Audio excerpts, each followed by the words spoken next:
Assalamualaikum warahmatullahi wabarakatuh. Alhamdulillahilladzi hadana lihada wa man kunna linahtadiya laula an hadanallah. Asyhadu an la ilaha illallah wa asyhadu anna Muhammadan abduhu wa rasuluhu la nabiyya ba'da amma ba'du. Puji syukur kehadirat Allah Subhanahu wa Ta'ala yang telah melimpahkan rahmat, nikmat, serta karunia-Nya kepada kita semua. Selawat bersertakan salam tak bosan-bosannya kita hadiahkan kepada sang proklamator bangsa yang terkenal dengan sistem dakwahnya yang mengajak bukannya mengejek, yang merangkul bukannya memikul, yang menghafahkan bukannya mengkafirkan yang telah masuk Islam, yakninya baginda Mustafa Nabina Muhammad sallallahu alaihi wasallam. Yang terhormat Dewan Hakim yang arif lagi bijaksana, serta hadirin wal hadirat rahimakumullah. Hadirin, berbicara tentang ibadah, ibadah itu merupakan suatu kewajiban kita sebagai makhluk dan juga umat muslim kepada Allah Azza wa Jalla. Sebagaimana firman Allah dalam surat Az-Zariyat ayat 56 yang berbunyi, Bismillahirrahmanirrahim, wa ma khalaqtu jinna insa illa liya'budun, yang artinya, dan tidak aku ciptakan manusia dan jin melainkan untuk beribadah kepadaku. Allah Subhanahu wa Ta'ala, Allah Maha Kaya. Allah tidak membutuhkan manusia dan jin untuk beribadah kepadanya, melainkan merekalah yang sangat membutuhkannya karena mereka ketergantungan kepada Allah Subhanahu wa Ta'ala.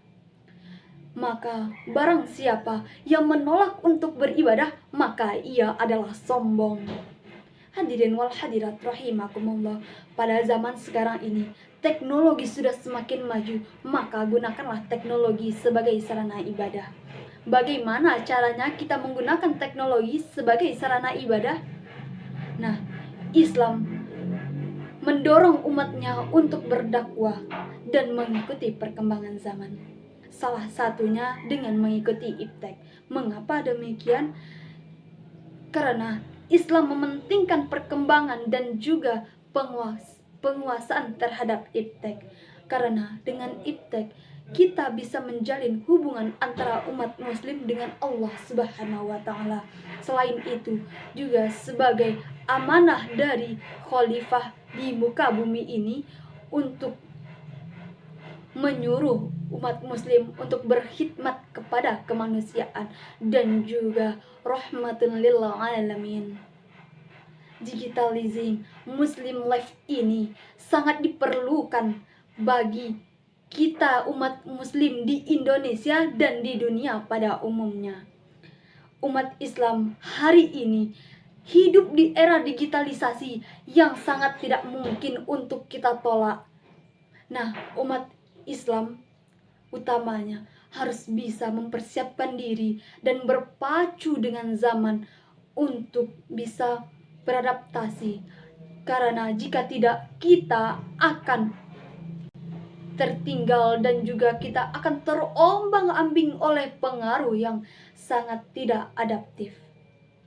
Pada zaman sekarang ini dikenal dengan 5.0 atau Smart Society, yang mana itu adalah keseimbangan antara manusia, alam, dan juga teknologi.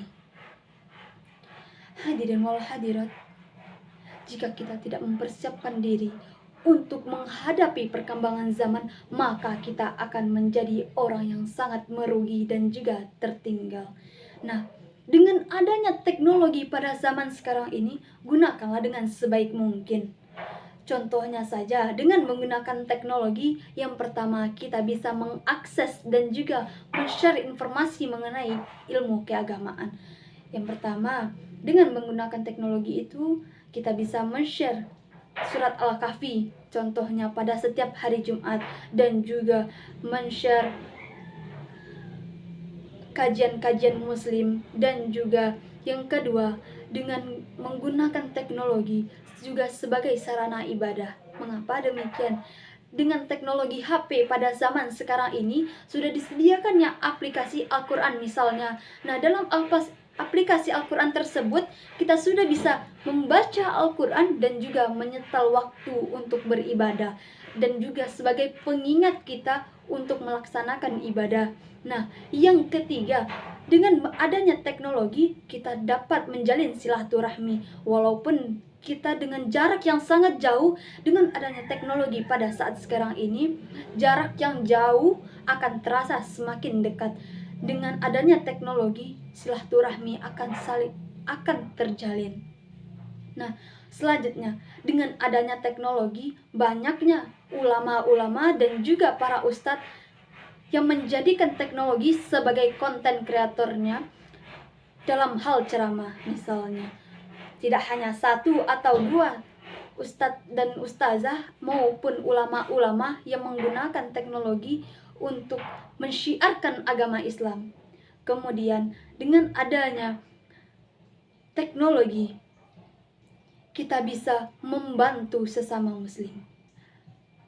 Contohnya saja, terjadi bencana di suatu daerah, maka dengan teknologi kita bisa menyebarluaskan, menginformasikan kepada saudara-saudara kita yang lainnya bahwasannya di daerah tersebut sudah terjadi bencana. Maka kita tidak menunggu lama, bantuan akan segera datang. Hadirin wal hadirat, mungkin hanya sekian yang dapat saya sampaikan. Terlebih dan terkurangnya saya mohon maaf. Jika terdapat kesalahan, itu murni dari diri saya pribadi. Jika terdapat kebenaran, itu datangnya dari Allah Subhanahu wa taala. Narju afwa minkum. Syukran.